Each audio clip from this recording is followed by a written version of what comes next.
do they ever recognize you? Yeah, I think some people are aware. People are screaming his name outside. By Are the way. they? Were they just going? He's like, some people are aware. I'm not trying to do your accent. I know I'm not good at it, but he has a perfect New Zealand accent. If you want to, you can take a picture in our green screen area. We have a green screen. Do you think I'll disappear if I go on the green screen? Actually, it would be great if you would go over there and take a picture. Head. Actually, that would be the picture of the day.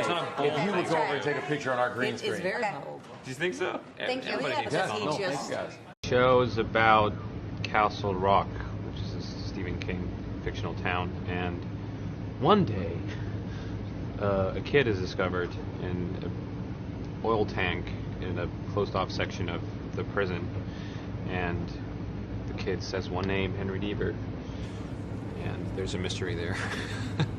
And then there's all these lovely characters in the show, and it's about a cursed town, right? Yeah, it's about a cursed town. Yeah, but it's also about all the things you said.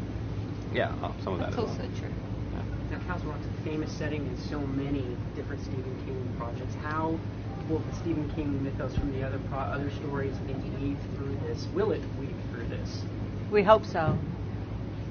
We hope that these other things weave through. We're in still a real hopeful stage.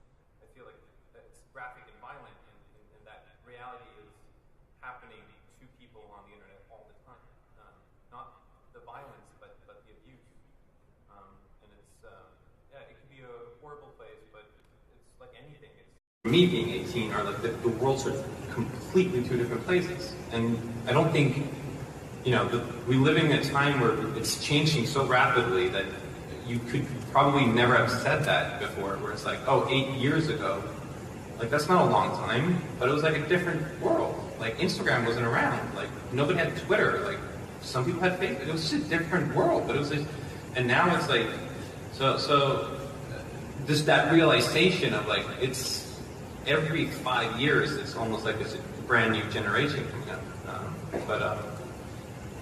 Yeah. Well, so that's kind of a fun, interesting segue. So, Sam, I wanted to...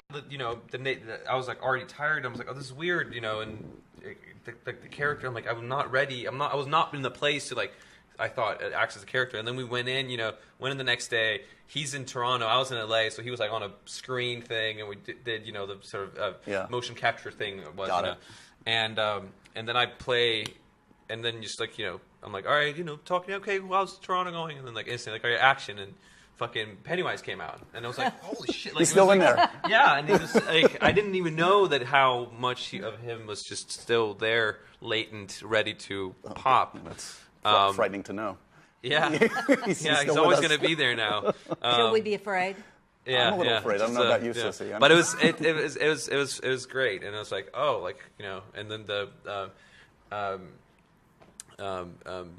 VFX guy was like, oh, I've missed him, Pennywise. Good to see him again after we did it, and I'm like, yeah, I guess I've missed him. I've never understood the appeal of feeling really scared, and I know that people do find it really thrilling, but so for me it's like artistically it needs to be worth the effort of me going feeling uncomfortable watching it, but it's a fun genre. It's so creative, and the horror fan base is fantastic. Like it really has devoted fans, and it's I like that. I like that aspect of the genre, and the people who are making it are always like really wonderfully nerdy, creative people, which I always love. So, not afraid of small crawl spaces. Likes to be by himself. He's always hungry. Yeah. Yeah. I don't know. Can really dance. Great dancer.